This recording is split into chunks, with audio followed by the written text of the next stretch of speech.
we're set up in the living room now with the next step, which is called winnowing.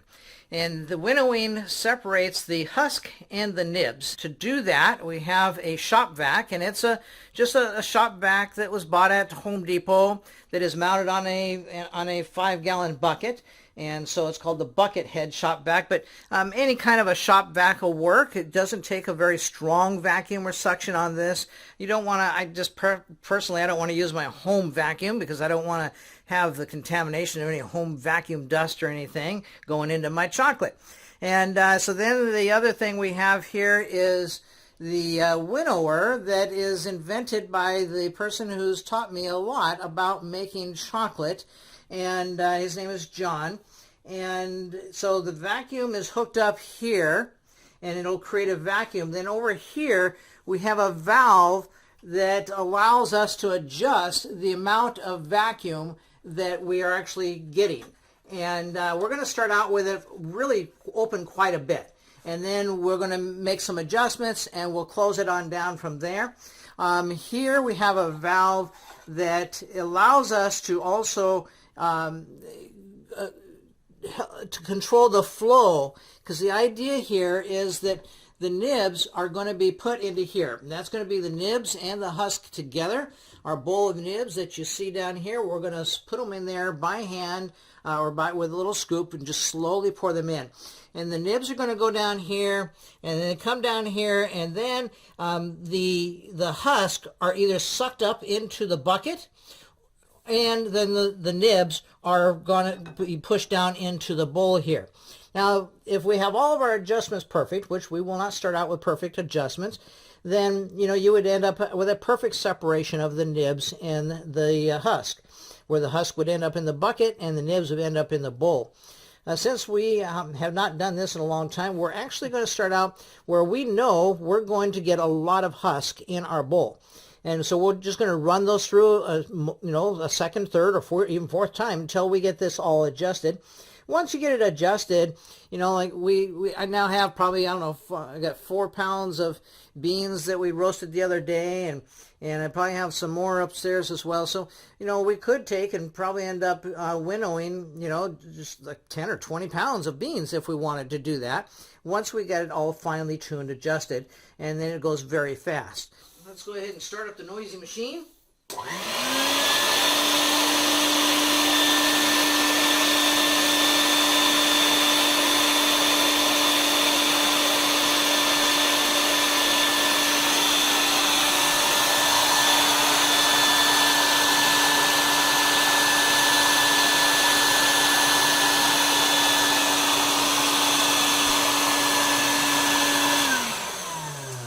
Okay, now we have enough separation that we have done here, and I can see that it is separating very nicely, but we have just a little more husk. That's a husk right there, and more husk than what we want. We don't want the husk in our chocolate, and so I'm going to put those right back in the bowl, and I'm going to make an adjustment. I'm going to, let's see, if we've got more husk, we need more suction, and so I'm going to close this valve down quite a bit. That's the valve that will control the suction over here, and we'll give this another run through and see what we end up with there.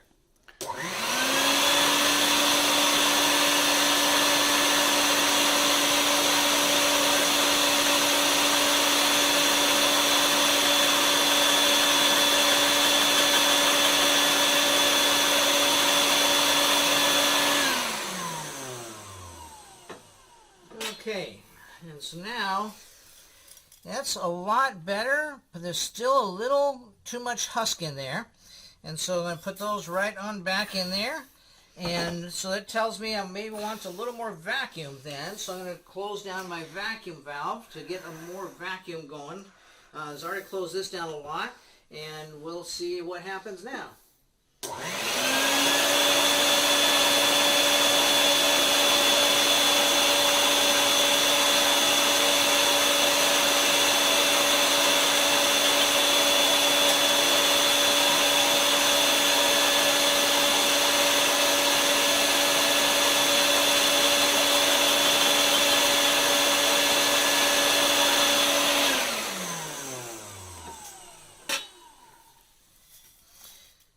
that is coming along very nicely now. Still getting a few too many husk in here. And so it tells me that we need more vacuum yet. And so I'm going to open this. Let's see, I'm going to close this valve a little more. And just all the fine tuning.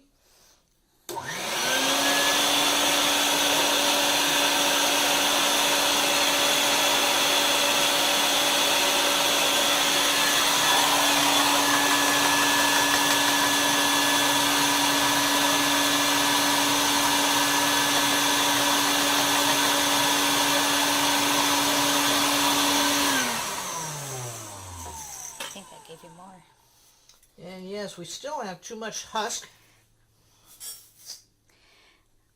Last time we had this one wide open and that one shut. So we're going to go ahead and close this down to give it more vacuum.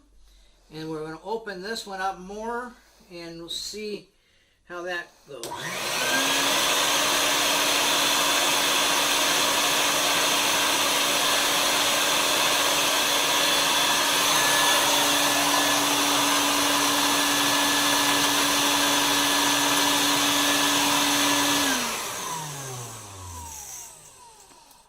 Okay, that's coming along very nicely on the adjustment, still getting a little too much husk.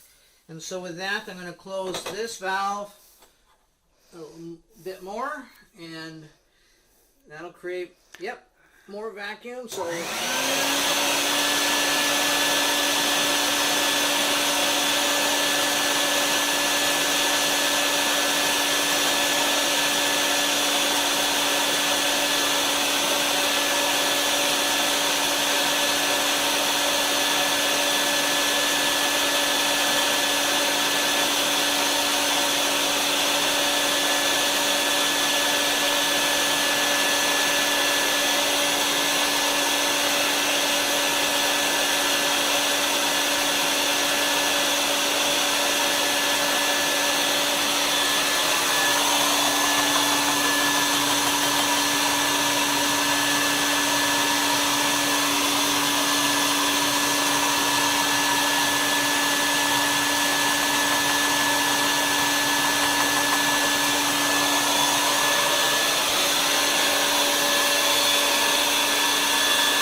Okay, we'll run these through one more time because we still have a little too much husk in them, but we've certainly got a really nice bowl of nibs here now.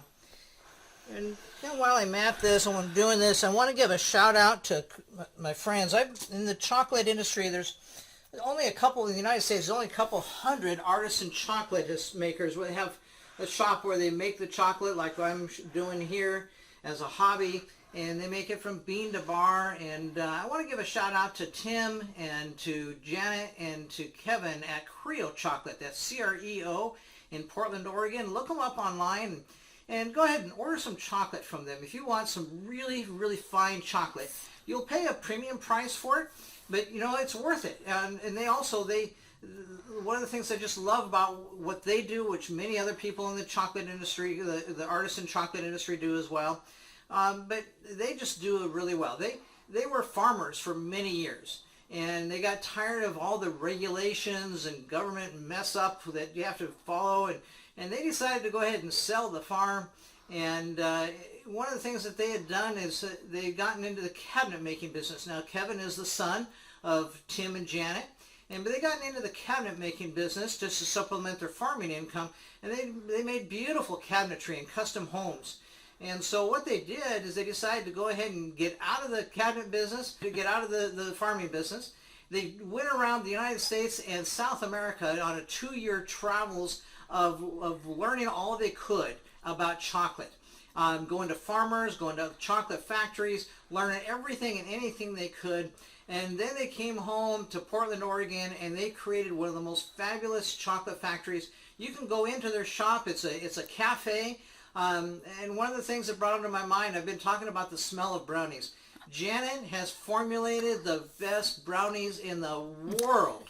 And it took her a year to create her recipe, and they bake them there in their cafe. And they truly are some of the best brownies in the world. And so I really would take and recommend, if you're in the Portland area, please stop by and get a chance to get to know the people at Creo Chocolate. But if you're not in the Portland area, then look them up online, creochocolate.com, and you'll be able to order some of their chocolate right there, and it is just to die for. And they talk about on their website, when you buy a bar of chocolate foam, you know, they're contributing to they give a lot back to the local community and to other charitable organizations. But one of the great things they do as well is they follow a model called direct buying, and that is that they went down to South America and they found farmers that they felt that were not just farming chocolate or cacao, but they were farming cacao as an art, and that they were just creating and growing some of the best cacao that could be grown. And so they contracted with those farmers, and they then purchased directly from them, and they actually pay the farmers a premium price. In other words, the farmers, they're paying the farmers more money for the cacao than the farmers were making before. And they also then they could go out and buy just chocolate beans right there in Portland. There's a wonderful broker in Portland, and they could buy them right there, and buy them cheaper. But they really do a lot to support the farming in that area that they buy their beans from. It's a whole community process there, and so that's where the Creo Chocolate, they're just really, really great people. They have an amazing factory for you to go in, and it's a cafe and a factory. You can go in there and sit down and have yourself a delightful cup of hot chocolate even, and a lot of other beverages they have as well. But then don't forget those brownies, and then buy some chocolate bars when you leave. And just really great people. And so we're going to go ahead. I'm going to go ahead now and run. I'm going to make a little more adjustment. I need more vacuum. So we're going to close this down a little more and close this down a little more. And then we're going to put the nibs back in the bowl. And I'm going to run these through here one more time. And we'll come back when they're done. And we'll come back when we're done, yes. Now what we have is just a lovely, lovely bowl of nibs. And these nibs, you know, you can buy them, and they're very expensive to buy. I don't know, I haven't bought them in a long time, but I think I saw them like 4-ounce package for $15 or something like that. And then we go from there to the next step is called conching, and that is taking these nibs and just turning them into just this lovely, lovely chocolate mix. And so now these taste delicious, and these are the things that I love to snack on. You can put them in salads, you can put them top on ice, put as an ice cream topping, or you can put them in your breads, and in all different ways you can use these. But if the thing is, you don't want to eat them too late in the day. People think that the chocolate has caffeine in it because something like eating these nibs will keep you awake, and it's not caffeine. It's called theobromide, and it's an ingredient in chocolate that it is the ingredient that makes you feel sexy. It's the ingredient that makes you feel horny. It's the ingredient that makes you feel awake, and it's the ingredient that'll keep you awake if you were to take and eat too many of these late in the evening. If you're someone who is generally kept awake by things like caffeine, theobromide is a stimulant, and so it's a wonderful, wonderful part of an ingredient in chocolate. Now, this is a little controversial. The next comment that I'll make, but the people that really make the best chocolate, where they're not concerned to try to make the cheapest chocolate, you will not see soy lecithin in their chocolate. And soy lecithin is a substitute for cocoa butter, which is one of the ingredients that we use in chocolate, and soy lecithin is cheaper than using cocoa butter, and that's why then it's used. Cocoa butter is fairly expensive. Cocoa butter is made from cacao and from the cacao bean, but it's rather expensive, and so a lot of people put soy lecithin in their chocolate instead. And if you see soy lecithin on a label, walk away. Don't buy that chocolate, please. Okay. And it just means that they're not a true artist when it comes to, in my opinion, when it comes to chocolate. They're just in it for the buck, for the money. They're not in it for the love of the business and the industry. I've had the good fortune to meeting probably something around 100 of the chocolate, the artisan chocolate makers in the United States, which there's probably only about 300 to 400 of them total.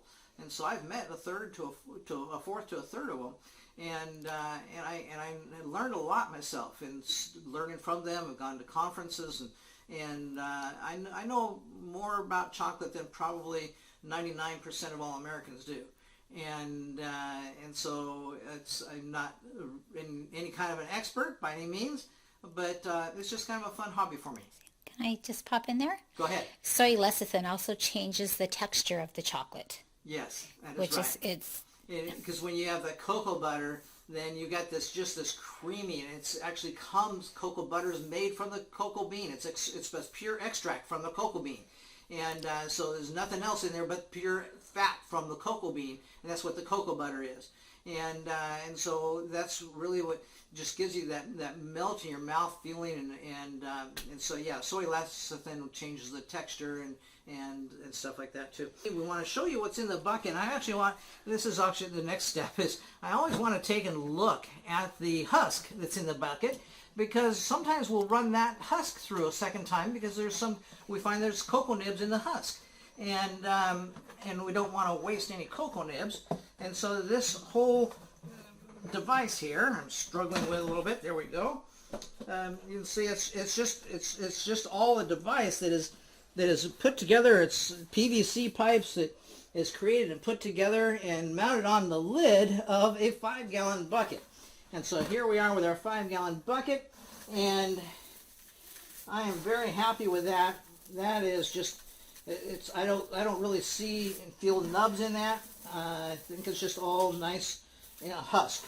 And there are different things you can do with the husk, and so right now I'm saving and keeping my husk and for another time, and so we'll go ahead and keep this. Plus then we had some husk in this bucket from a couple years ago when we made our last batch of chocolate, and so I'll go ahead and put all those husks in here as well. We made several batches.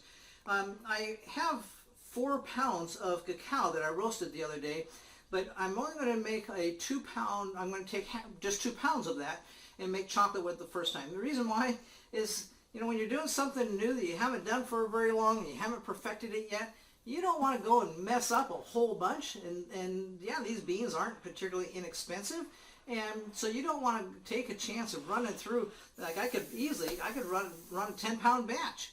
But if you run a 10-pound batch and you ruin a 10-pound batch, then you ruin that much more money. So I think you want to start out learning and making small batches, very small batches, so that until you kind of perfect what you're doing, you know what you're doing, and every step along the way is a proven step. Like I know our roasting process, it works really well. Our conching, I know the different steps that we can do in more volume, but I also want to make sure my product is fresh.